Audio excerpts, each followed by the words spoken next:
Hello, কেমন আছো বলো তোমরা সবাই? আমার নিট বাংলা চ্যানেলে তোমাদের অনেক অনেক ওয়েলকাম।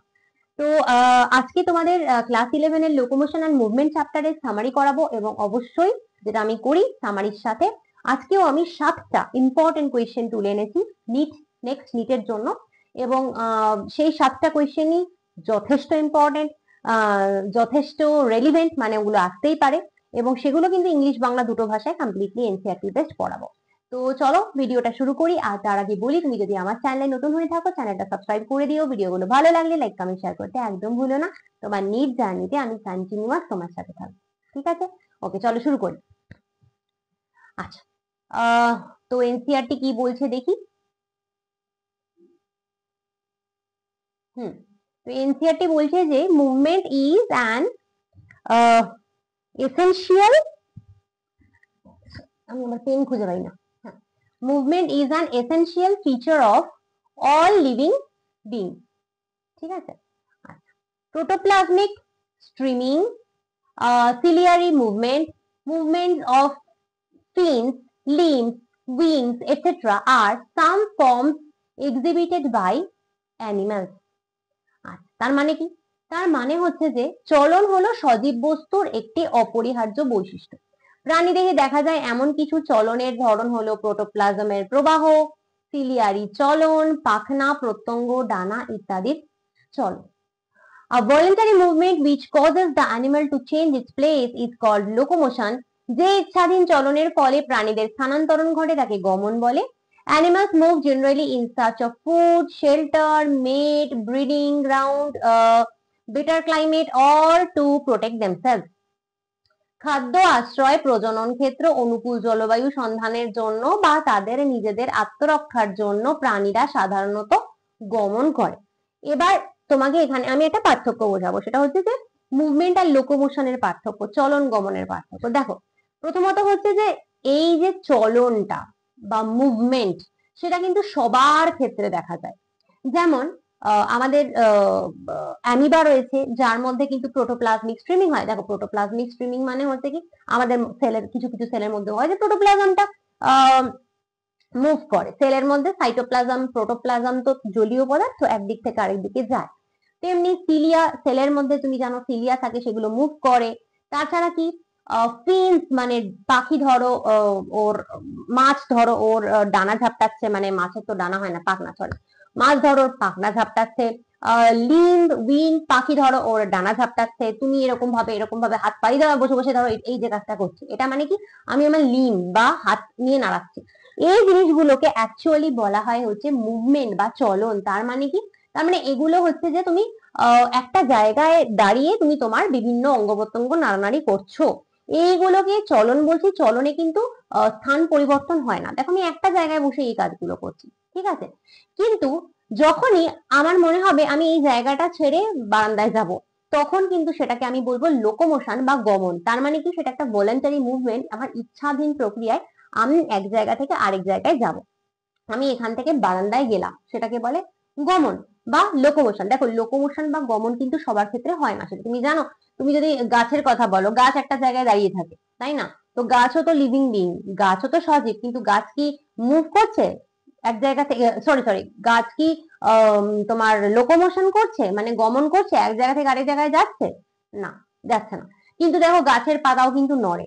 তার মানে কি বলতো, মুভমেন্ট তো তুমি সব জায়গায় দেখতে পাবে, কিন্তু লোকোমোশন তুমি সব জায়গায় দেখতে পাবে না। মানে চলন তো সব জায়গায় দেখা যায়, গমন সব জায়গায় দেখা যায় না। জেনারেলি প্রাণীরা কেন এক জায়গা থেকে আরেক জায়গায় গমন করে তুমি বলো না? খাবারের দরকার। তোমার মা ডাইনিং টেবিলে খাবারটা রেখে বললো, বাবু আয় খেতে আয়। তো তুমি যদি বসে বসে বলো যে আমি এখানেই বসে থাকবো, দাও, তোমার মা দেবে তোমাকে পিঠে একটা লাঠির বাড়ি, বলবে এখানে খেতে দিয়েছি, খেয়ে যা। তো তোমাকে কিন্তু গমনটা করতে হবে, লোকোমোশন দরকার তোমার। শেল্টার, প্রাণীরা শেল্টারের খোঁজে। বা তুমি ধরো নিজেকেই তুমি প্রাণী ভাবতে পারো, তুমি ধরো রাস্তা দিয়ে যাচ্ছ, বৃষ্টি পড়ছে, কারোর একটা বাড়ির মধ্যে আশ্রয় নিলে, শেল্টারের জন্য তুমি গমন করলে। মিটিং এর জন্য, মানে মিটিং এর মানে প্রজননের জন্য বিভিন্ন যারা নিকৃষ্ট শ্রেণীর প্রাণী রয়েছে, নিম্ন শ্রেণীর প্রাণী যারা রয়েছে, তারা দেখবে যে সঙ্গীর খোঁজে এক জায়গা থেকে আরেক জায়গায় গমন করে। তেমনি ব্রিডিং এর জন্য, ব্রিডিং গ্রাউন্ড মানে কোথায় ওরা ব্রিড করবে। তুমি দেখবে যে প্রাণীরা তো সব জায়গায় ব্রিড করে না, ওদের পছন্দ মতন জায়গা ওরা খুঁজে বার করে, তার জন্য ওদের গমনের দরকার। বেটার ক্লাইমেট, ভালো আবহাওয়া পাওয়ার জন্য এক জায়গা থেকে আরেক জায়গায় যায়, বা নিজেদেরকে প্রোটেক্ট করার জন্য। এই তোমার মা, হয়তো তুমি খুব বাজে নাম্বার পেয়েছো, মা তোমাকে ছাতা ছুঁড়ে মারলো, এবার সেটা থেকে তুমি নিজেকে প্রোটেক্ট করার জন্য ছুটতে অন্য ঘরে গিয়ে গেলে, অন্য ঘরে পালালে, তাহলে সেটা কি হলো, সেটা কি হলো, সেটা হলো হচ্ছে লোকোমোশন বা গমন। আচ্ছা, নেক্সট চলো, নেক্সট বলছে এনসিআরটি যে the cells of the human body exhibit amoeboid, ciliary and muscular movement. মানব দেহের কোষসমূহে অ্যামিবয়েড, সিলিয়ারি এবং পেশিজ চলন দেখা যায়। আমাদের বডিতেও যে সেলগুলো রয়েছে তাদের মধ্যে তুমি বিভিন্ন রকমের মুভমেন্ট দেখতে পাবে, amoeboid movement, ciliary movement, muscular movement মানে পেশিজ চলন, সব রকমের মুভমেন্ট দেখা যায়। Locomotion and many other movements require coordinated muscular activity. গমন এবং অন্যান্য বহু চলনের জন্য সমন্বিত পেশিজ ক্রিয়ার প্রয়োজন। ধরো এক জায়গা থেকে আমি আরেক জায়গায় যাব, তো সেখানে আমার পায়ের অনেকগুলো পেশি মাসল আমাকে হেল্প করছে, এবং তুমি যখন যাচ্ছ তুমি হাতটা তো স্টিফ থাকে না, তোমার হাতটাও দেখবে নড়ছে, তো তোমার সারা বডির মাসল তোমাকে কিন্তু একসাথে কোঅর্ডিনেটেড ওয়ে মানে হচ্ছে তোমার একসাথে সবাই মিলে তোমাকে সাহায্য করছে, সমন্বয়িত ভাবে তোমাকে সাহায্য করছে মুভ করতে। 3 types of muscles are present in our body. Skeletal muscles are attached to skeletal elements. They appear striated and are voluntary in nature. Visceral muscles present in the inner walls of the visceral organs are non-striated and involuntary. Cardiac muscles are the muscles of the heart. They are striated, branched, and involuntary. Muscles possess excitability, contractility, and extensibility and elasticity. এই সব কথার ভারী ভারী কথার মানে কি? খুব সোজা, কিছু মানে নেই। মানে হচ্ছে এটা যে প্রথমত হচ্ছে আমাদের দেহে 3 ধরনের পেশি বর্তমান। অস্থিপেশি কঙ্কাল উপাদান অর্থাৎ অস্থির সাথে যুক্ত থাকে, এরা ঐচ্ছিক এবং বাহ্যিকভাবে সরেক প্রকৃতির। আন্তঃযন্ত্রের অন্তঃপ্রকারে বর্তমান আন্তঃযন্ত্রীয় পেশিগুলো অরেক এবং অনৈচ্ছিক প্রকৃতির হয়। হৃৎপিণ্ড স্থিত পেশিদের হৃৎপেশি বলে, এরা সরেক, শাখান্বিত এবং অনৈচ্ছিক প্রকৃতির হয়। উত্তেজিতা, প্রসার্যতা, সংকোচনশীলতা এবং স্থিতিস্থাপকতা হলো পেশির ধর্ম। দেখো খুব সিম্পল। ফার্স্ট কথা হচ্ছে 3 রকমের মাসল তো আমাদের থাকে, 3 টাইপস অফ মাসল। কি কি না, প্রথম হচ্ছে তোমার স্কেলিটনের সাথে মানে তোমার বডির হাড়গোড়ের সাথে যে মাসল গুলো জুড়ে থাকে তাকে বলে স্কেলিটাল মাসল। এবার সেগুলো কিরকম হয়, সেগুলো স্ট্রায়াটেড থাকে, মানে কিরকম, সেগুলোর মধ্যে তোমার দাগ থাকে, সরেক যাকে আমরা বলি। ধরো এটা যদি হয় তো এরকম এরকম এরকম এরকম এরকম এরকম দাগ থাকে, এগুলোকে বলে হচ্ছে রেখা, সরেক বা স্ট্রায়াটেড মাসল এদেরকে আমরা বলি। এবং অবশ্যই এগুলো ঐচ্ছিক হয়, ভলান্টারি। মানে কি, আমি মনে করলাম যে আমি এখন এখান থেকে বারান্দায় যাব, তো আমার মনে করার সাথে আমি উঠে হাঁটতে লাগলাম, তো সেটা কিন্তু আমি চাইলাম বলে আমার বডির মাসলকে আমি মুভ করালাম। ঠিক আছে, আমার মনে হলো আমি এখন যাব, তো আমি হাঁটা শুরু করলাম, তো আমার বডির মাসল গুলো মুভ করলো। তো তোমার সমস্ত তোমার বডির যে হাত পা সব জায়গায় যে হাড়গুলো রয়েছে তার সাথে যে মাসল গুলো অ্যাটাচ থাকে তাকে বলে স্কেলিটাল মাসল, কঙ্কাল পেশি। নাম থেকেই তো বোঝা যাচ্ছে যে স্কেলিটনের সাথে অ্যাটাচ রয়েছে, কঙ্কালের সাথে। নেক্সট দেখো ভিজারাল মাসল। ভিজারাল কথাটার মানে হচ্ছে আন্তর্যন্ত্র, মানে ভেতরে যে যন্ত্রপাতিগুলো সেইখানের ইনার ওয়ালে বা ভিজারাল অর্গানসে যে মানে দেখো আমি তোমাকে সিম্পলি বলছি, ধরো তোমার বডির তোমার মুখ থেকে শুরু করে তোমার একদম অ্যানাস অব্দি যে তোমার গাট গেছে, ঠিক আছে, মানে তোমার পরিপাক নালী গেছে, ঠিক আছে। তো সেটা কি, সেটা একটা তুমি, সেটা একটা আন্তর্যন্ত্রীয় পার্ট, ভিজারাল একটা পার্ট, সেটার যে টোটাল নলটা তার ভেতরের দিকে অবশ্যই মাসল রয়েছে। তো শুধুমাত্র সেখানে নয়, তোমার বডির প্রত্যেকটা অঙ্গ মানে কি বলে অর্গান, প্রত্যেকটা অর্গান তোমার বডির যে রয়েছে সব জায়গাতেই মাসল রয়েছে। ভিতরে সেই অর্গান গুলো থাকে, তাই তো তোমার বডির ভেতরে থাকে, তাই সেগুলো আন্তর্যন্ত্র বলে, ভিজারাল বলে। এবার সেই যে যন্ত্রপাতি গুলো, সেই যে মাসল গুলো রয়েছে, যন্ত্রপাতি গুলোর মধ্যে যে মাসল গুলো রয়েছে তাকে বলে ভিজারাল মাসল। ভিজারাল মাসলের বাংলা হচ্ছে তোমার আন্তঃযন্ত্রীয় পেশি। এদের বিশেষত্ব কি, এদের বিশেষত্ব হচ্ছে প্রথমত এদের মধ্যে কোনো দাগ থাকে না, এরা অরেখ হয়, এদের মধ্যে কোনো দাগ থাকে না বলে এদেরকে আমরা ইংরেজিতে কি বলি, ইংরেজিতে আমরা বলি হচ্ছে নন স্ট্রায়াটেড। নন স্ট্রায়াটেড এর বাংলা মানে হচ্ছে কোনো দাগ থাকে না, অরেখ থাকে, ঠিক আছে। এবং অবশ্যই এগুলো ইনভলেন্টারি বা অনৈচ্ছিক হয়। মানে কি, তোমার মনে হলো যে উফ আজকে না আমার একটু তাড়াতাড়ি হজম করাতে হবে, কারণ হজম টজম করিয়ে পেটটা ক্লিয়ার হয়ে গেলে তবে আমি খেলতে বেরোবো। তাড়াতাড়ি করে হজম করানোর জন্য আমি আমার গাটের বা পাচন নালীর মাসেল গুলোকে কি মুভ করাতে পারবো খুব তাড়াতাড়ি, যে খুব তাড়াতাড়ি তারা মুভ করে খাবারটাকে হজম করিয়ে দেবে? আমি কি পারবো? আমি কি চাইলেও সেটা পারবো? পারবো না। তাহলে এগুলো ইনভলেন্টারি, আমার ইচ্ছায় চলে না, অনৈচ্ছিক প্রকৃতির হয়। আমি এখান থেকে ওখানে উঠে যাব, তাই আমি আমার যে কঙ্কাল পেশি রয়েছে, আমার স্কেলিটাল মাসল, তাকে আমি কন্ট্রোল করছি, কিন্তু আমি ভেতরের যন্ত্রের মধ্যে যে মাসল গুলো আছে তাকে আমি কিন্তু কন্ট্রোল করতে পারছি না, ওরা আমার ইচ্ছাধীন নয়। তো এটা হলো সেকেন্ড। থার্ড আরেক রকমের মাসল কি হয়, কার্ডিয়াক মাসল। নাম থেকেই বুঝতে পারছো, হৃদপেশি আমাদের হৃদপিণ্ডে থাকে। আমাদের টোটাল হৃদপিণ্ডের মধ্যে রয়েছে এই কার্ডিয়াক মাসল, যারা হার্টকে পরিচালনা করে। এবার এরাও কিন্তু কি হয়, এরাও স্ট্রায়াটেড হয়।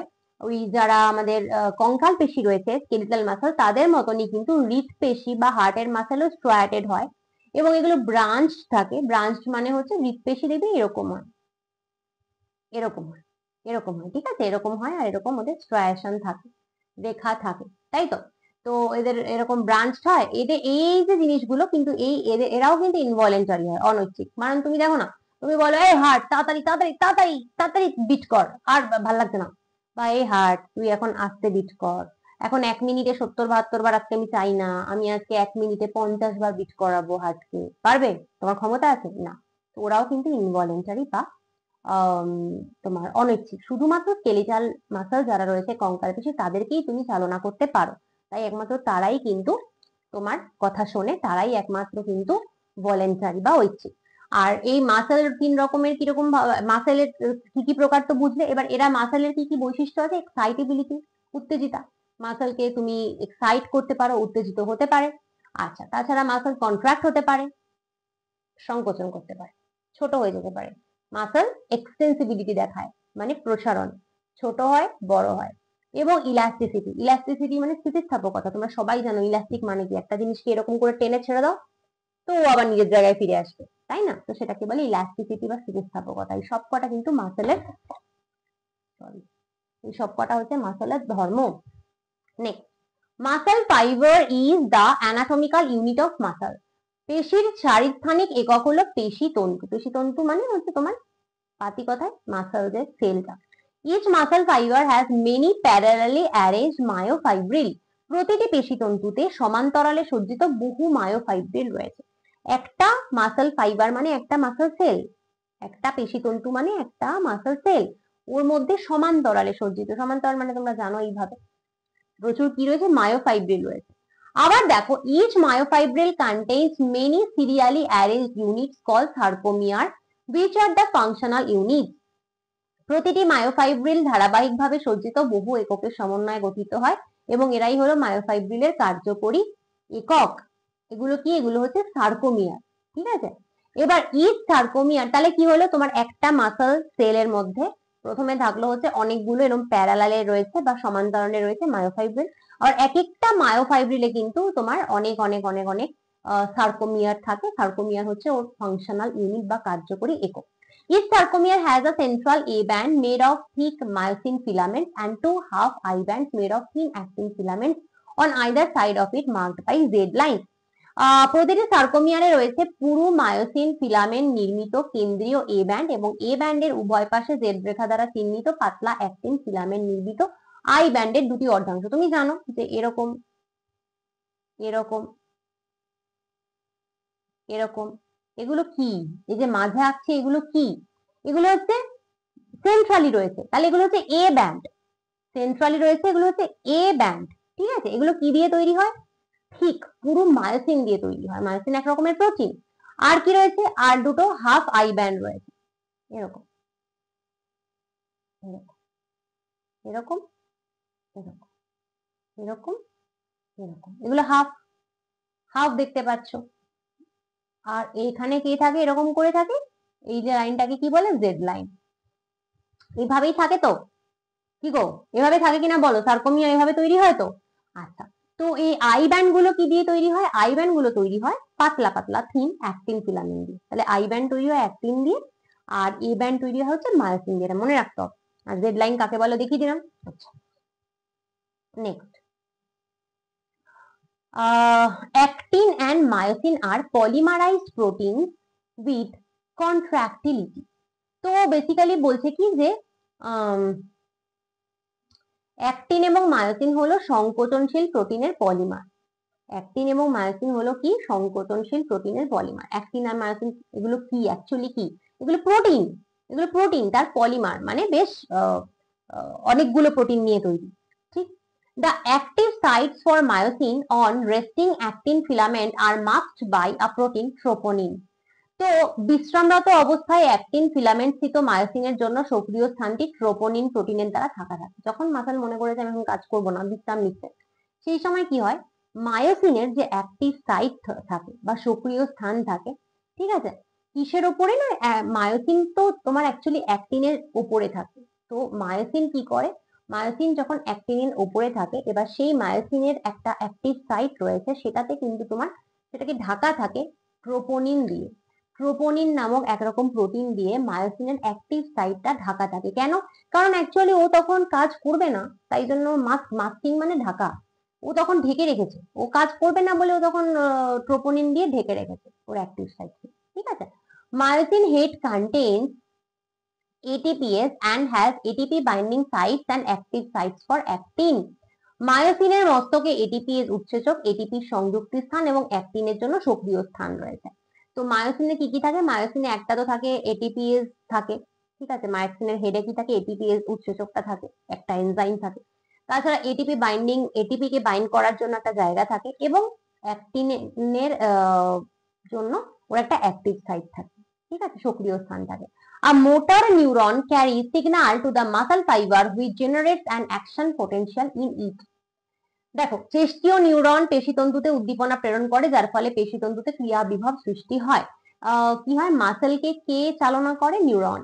তো নিউরন কি করে? নিউরন কিন্তু একটা সিগন্যাল এনে মাসেলকে দেয়, এবং মাসেলে তার ফলে অ্যাকশন পোটেনশিয়াল তৈরি হয়, ক্রিয়া বিভব সৃষ্টি হয়। আচ্ছা, যাদের মনে হচ্ছে যে ম্যাম এসব অ্যাকশন পোটেনশিয়াল বুঝতে পারি না, তাদেরকে বলবো যে আগে তোমাকে পুরো চ্যাপ্টার সুন্দর করে বুঝতে হবে। কারণ অ্যাকশন পোটেনশিয়াল তো বাবা আমি সামারিতে বোঝাতে পারবো না, অ্যাকশন পোটেনশিয়াল বোঝাতে আমার ঘন্টা দুয়েক লেগে যাবে তোমাকে। তো সামারিতে আমি কি করে বোঝাবো সেটা, তাই না? সামারি মানে হচ্ছে রিভিশন ক্লাস, ঠিক আছে। আচ্ছা, this causes the release of calcium from sarcoplasmic reticulum. তো এই যে অ্যাকশন পোটেনশিয়াল মাসেলে তৈরি হলো, নিউরন এসে মাসেলকে উত্তেজিত করলো, তার ফলে মাসেলে অ্যাকশন পোটেনশিয়াল তৈরি হলো। তুমি এক কথায় বুঝতে পারো অ্যাকশন পোটেনশিয়াল কথাটার মানে হচ্ছে উত্তেজিত হওয়া, ঠিক আছে। তো সেটা যেই শুরু হলো, তখন কি হলো না, ক্যালসিয়াম রিলিজ হলো। কোথা থেকে? Sarcoplasmic reticulum. সার্কোপ্লাজমিক রেটিকুলাম মানে কি? সার্কোপ্লাজমিক রেটিকুলাম মানে কিছুই না, সার্কোপ্লাজমিক রেটিকুলাম মানে এন্ডোপ্লাজমিক রেটিকুলাম, ইআর। এবার মাসেলের এন্ডোপ্লাজমিক রেটিকুলামকে সার্কোপ্লাজমিক রেটিকুলাম বলে, ঠিক আছে।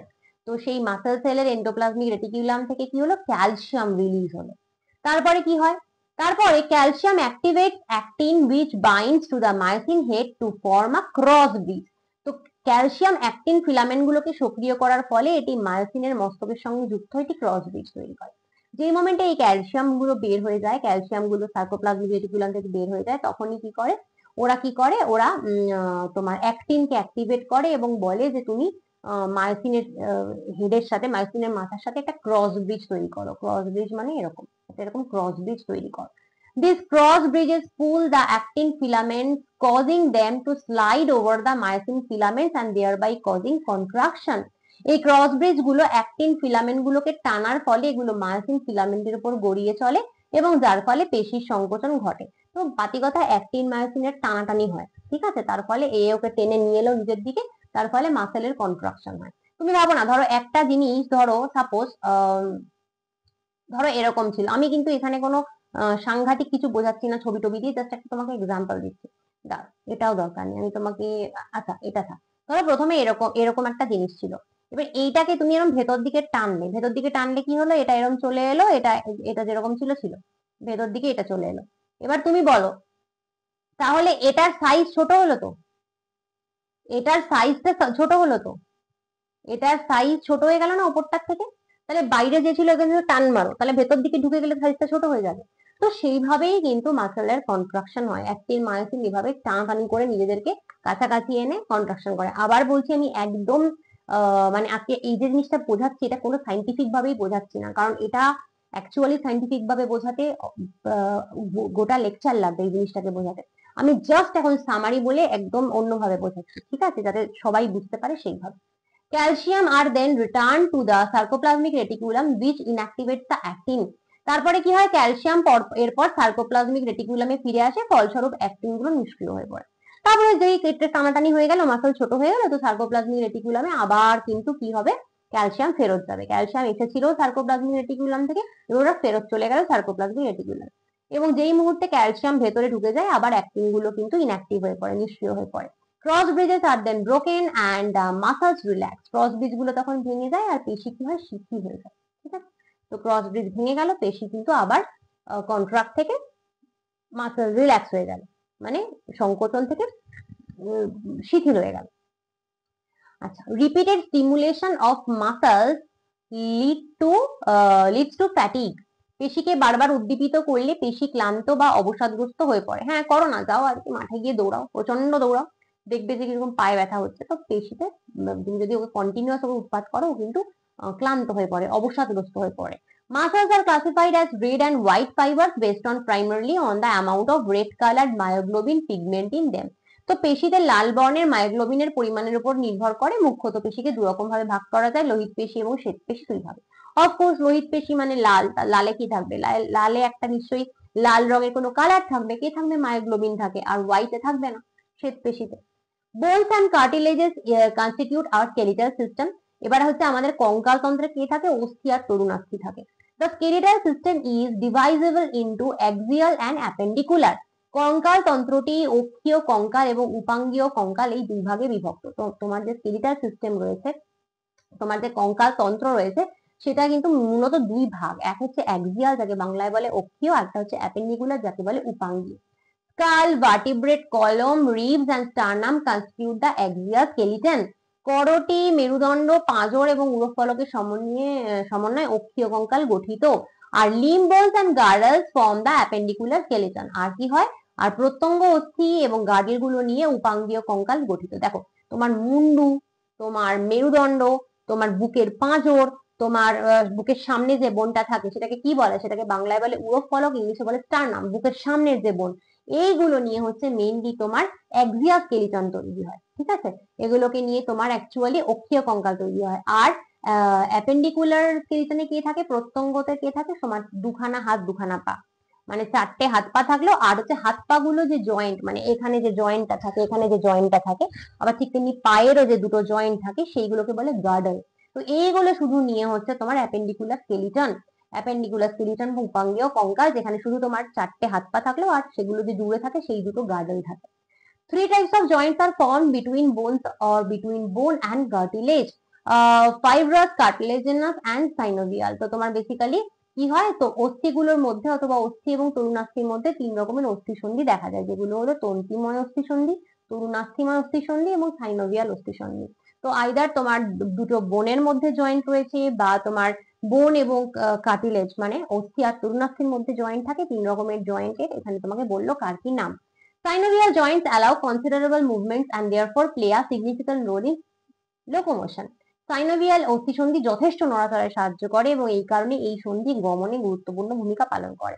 তো এই যে জয়েন্টটা রয়েছে সিনোভিয়াল বা সাইনোভিয়াল যাই বলো না কেন, সেটা কিন্তু তোমাকে প্রচুর নড়তে চড়তে হেল্প করবে। ঠিক আছে, তার ফলে তুমি এক জায়গা থেকে আরেক জায়গায় মুভ করতে তোমাকে হেল্প করবে।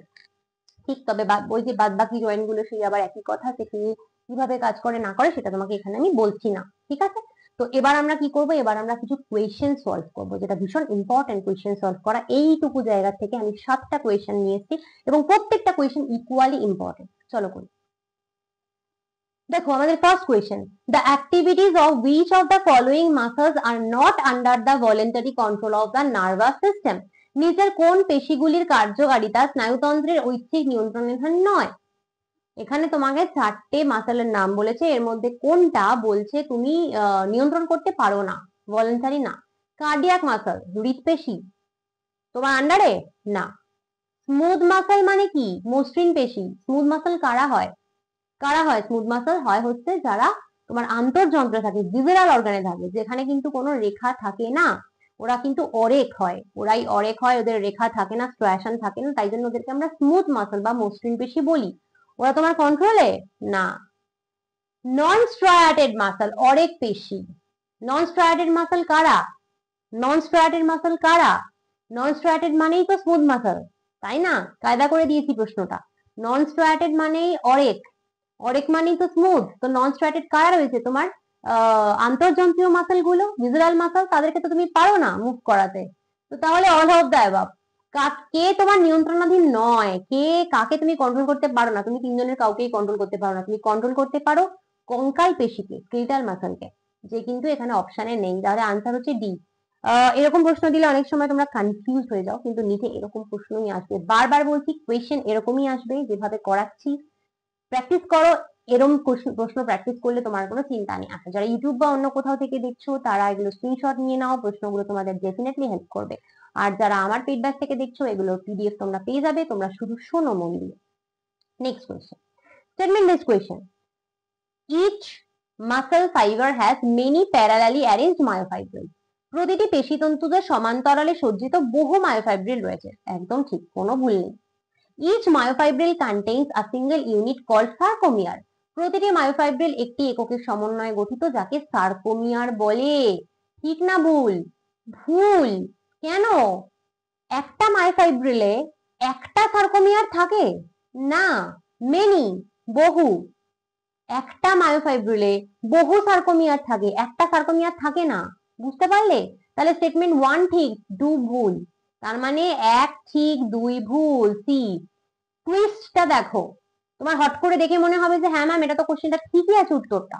একটা মায়োফাইব্রিলে তো সার্কোমিয়ার থাকে, কিন্তু একটা মায়োফাইব্রিলে কটা সার্কোমিয়ার থাকে? সিঙ্গেল ইউনিট লেখা আছে এখানে। একটি একক থাকে? মেনি থাকে, অনেকগুলো। ঠিক আছে, ওকে। আমি বলছি না যে কিভাবে প্র্যাকটিস করতে হবে সেটা শিখে নাও, that is important.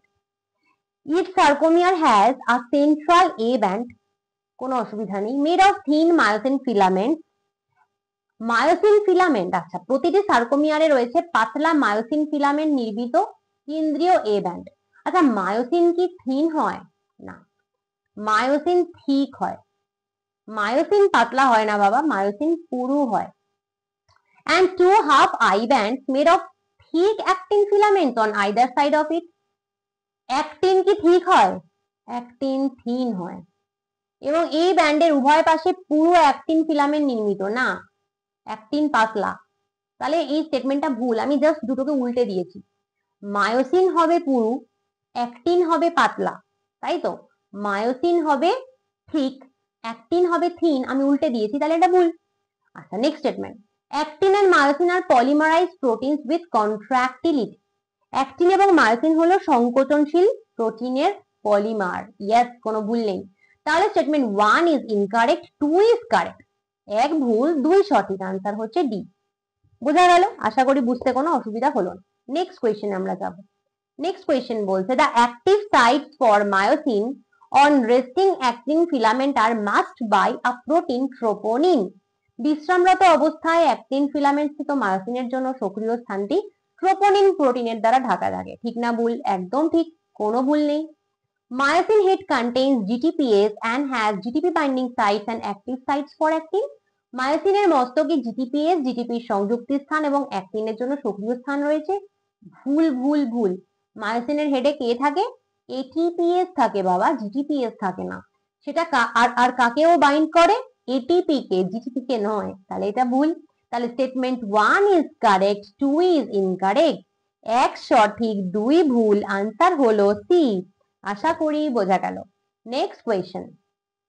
Next question বলছে statement 1, calcium activate actin which binds to the myosin head to form a cross bridge. Calcium actin filament গুলোকে সক্রিয় করার ফলে এটি মায়োসিনের মস্তকের সঙ্গে যুক্ত হয় এবং এটি ক্রস ব্রিজ গঠন করে। কোনো ভুল নেই। These cross bridges pull the actin filaments, causing them to slide over the myosin filaments and thereby causing contraction. এই ক্রস ব্রিজ গুলো অ্যাক্টিন ফিলামেন্ট গুলোকে টানার ফলে এগুলো মায়োসিন ফিলামেন্টের উপর গড়িয়ে চলে এবং যার ফলে পেশির সংকোচন ঘটে। ঠিক না ভুল? একদম ঠিক, দুটোই ঠিক। তাহলে both statement 1 and 2 are correct, দুটোই কিন্তু সঠিক, এখানে আমি কোনো ভুল দেখলাম না। তাহলে আনসার হচ্ছে এ। খুব ভালো কথা। Next question. নেক্সট কোয়েশ্চেন বলছে হচ্ছে, our skeletal system is composed of only bones. আমাদের কঙ্কালতন্ত্র শুধুমাত্র অস্থি দ্বারা গঠিত। ভুল। কেন? বোন ছাড়া আর কে থাকে বলো? কার্টিলেজ, কার্টিলেজ থাকে গো তরুণাস্থি। তাহলে এটা ভুল। Next, the skeletal system is divisible into axial and appendicular. কঙ্কাল তন্ত্রটি অক্ষীয় কঙ্কাল ও উপাঙ্গীয় কঙ্কাল দুই ভাগে বিভক্ত, এটাই কোনো সমস্যা নেই। তাহলে statement 1 is incorrect, 2 is correct. এক ভুল, 2 সঠিক, উত্তর হবে ডি। চলো নেক্সট কোয়েশ্চেন। নেক্সট কোয়েশ্চেন বলছে skull, vertebral column, ribs, sternum and limbs constitute the axial skeleton. করটি, মেরুদণ্ড, পাঁজর, উরফলক এবং প্রত্যঙ্গ অস্থির সমন্বয় অক্ষীয় কঙ্কাল গঠিত। না না না না, অ্যাক্সিয়াল বা অক্ষীয়তে লিম্ব কি থাকে? প্রত্যঙ্গ? নো। লিম্ব কোথায় থাকে? অ্যাপেন্ডিকুলারে, তাই তো? অ্যাক্সিয়ালে লিম্ব থাকে? বলো না। প্রত্যঙ্গ কোথায় থাকে? প্রত্যঙ্গ কি থাকে অক্ষীয় কঙ্কালে? প্রত্যঙ্গ থাকে উপাক্ষীয় কঙ্কালে, এটা ভুল। Appendicular skeletal is formed by girdles only. শুধুমাত্র গার্ডেল নিয়ে উপাঙ্গীয় কঙ্কাল গঠিত? না। কেন না? কারণ অ্যাপেন্ডিকুলার স্কেলিটনে কে কে থাকে? গার্ডেল থাকে প্লাস লিম্ব থাকে। বললাম যে ওই হাত পা গুলো থাকে আর গার্ডেল থাকে, তাই না? এটার সাথে লিম্ব, প্রত্যঙ্গও থাকে, তাহলে দুটোই ভুল। তাহলে 1 and 2 উভয়ই হচ্ছে ভুল। Both statement 1 and 2 are incorrect, answer হচ্ছে বি। আশা করি তোমাদের বোঝাতে পারছি যে প্রশ্ন কিভাবে আসবে নিতে। দেখো এইগুলো কিন্তু তোমাকে শিখতে হবে, এগুলো যদি তুমি না শেখো, কিভাবে প্র্যাকটিস করতে হয় না বুঝতে পারো, তাহলে কিন্তু নিট চিরকালই তোমার জন্য কঠিন থেকে যাবে। আমি আবার বলছি, নিট কিন্তু একদম যে কঠিন সাংঘাতিক কিছু একটা টাফ পরীক্ষা তা নয়, তবে হ্যাঁ ডেফিনেটলি ইজি তো নয়, কিন্তু তোমাকে ট্রিক্স গুলো শিখতে হবে, যে এরকম প্রশ্ন আসবে সেটা প্র্যাকটিস করতে হবে। সেটা না করে যদি আমি বোর্ড স্ট্যান্ডার্ড প্রশ্ন বা জেনপাসের মতন প্রশ্ন প্র্যাকটিস করে যাই এবং ভাবি নিটটা ভালো হবে, হবে না তো। তোমাকে তো নিটের জন্য নিজের মতন প্রশ্ন সলভ করতে হবে, ঠিক তো? ঠিক আছে, এই হলো আজকের ভিডিও। এবার বলি, তুমি যদি আমার চ্যানেলে মানে আমার পেইড ব্যাচ এনরোল করতে চাও, নেক্সট নিটের জন্য বায়োলজি অনলাইন পড়তে চাও, তাহলে তুমি ডেফিনেটলি এনরোল করতে পারো। আমার ব্যাচের ডিটেলস তোমাকে এখানে একবার দিয়ে দিচ্ছি। এবারে তোমাকে আমি বলবো, যারা তোমরা নিট 2026 এবং নিট 2027 দিচ্ছ এবং আমার biology online paid batch enrol করতে চাইছো, তারা এনরোল করতে পারো। খুব তাড়াতাড়ি এনরোল করে নাও। তোমরা 100% NCERT best full syllabus class 11 class 12 এর সমস্ত চ্যাপ্টারের রেকর্ডেড লেকচার্স আমার কাছে পাবে। ফুল সিলেবাস ক্লাস 11 ক্লাস 12 এর পিডিএফ নোটস, এবং সেটাও কিন্তু বাংলা এবং ইংলিশে আমার কাছে পাবে। চ্যাপ্টার ওয়াইজ এমসিকিউ প্র্যাকটিসের পিডিএফ প্রচুর পাবে বাংলা এবং ইংলিশে, ঠিক যেরকম এখানে এক্সাম্পল দেখালাম। এইভাবে প্রত্যেক চ্যাপ্টার থেকে প্রচুর তুমি বেঙ্গলি ইংলিশ পিডিএফ পাবে, এবং চ্যাপ্টার ওয়াইজ টেস্ট তুমি আমার কাছে দিতে পারবে বাংলা ইংলিশ দুটো ভাষায়। ফুল সিলেবাস টেস্ট দিতে পারবে বাংলা ইংলিশ দুটো ভাষায়। তাই নিট যেইভাবে এক্স্যাক্ট তুমি দেবে, সেভাবে বায়োলজি কমপ্লিট প্র্যাকটিস তোমার কিন্তু আমার কাছে হয়ে যাবে। এবং আমার ব্যাচের আনলিমিটেড ভ্যালিডিটি, তুমি যদি ক্লাস 11-এ পড়ো তুমি জয়েন করতে পারো, ক্লাস 12-এ পড়ো জয়েন করতে পারো, যদি ড্রপার হও তাও জয়েন করতে পারো। যতদিন না নিট তুমি পাচ্ছ ততদিন তোমাকে আর কোনো দিন কোনো টাকা পয়সা দিতে হবে না, ততদিন তোমার সাথে আমি আছি, ততদিন আমার কোর্স তোমার সাথে আছে। এটার আনলিমিটেড ভ্যালিডিটি। একবারই শুধুমাত্র জয়েন করার সময় তোমার আমাকে দিতে হবে ₹1000 1000 টাকা তোমার আমাকে দিতে হবে একবারই জয়েন করার সময়। তারপর থেকে এটার আনলিমিটেড ভ্যালিডিটি, আর কোনো দিন কোনো এক্সট্রা টাকা পয়সা তোমার কাছে চার্জ করা হবে না। যতদিন না নিট পাচ্ছ ওই 1000 টাকাতেই এভরিথিং তোমার হয়ে যাবে। যদি এনরোল করতে চাও 9019765145 এই নাম্বারে তুমি হোয়াটসঅ্যাপ করতে পারো। হোয়াটসঅ্যাপ করে তুমি ডেফিনেটলি নিট কোর্সে এনরোল করতে পারো। চলো আজকে আসছি, পরের দিন অন্য কোনো ভিডিও নিয়ে আসবো। Bye bye.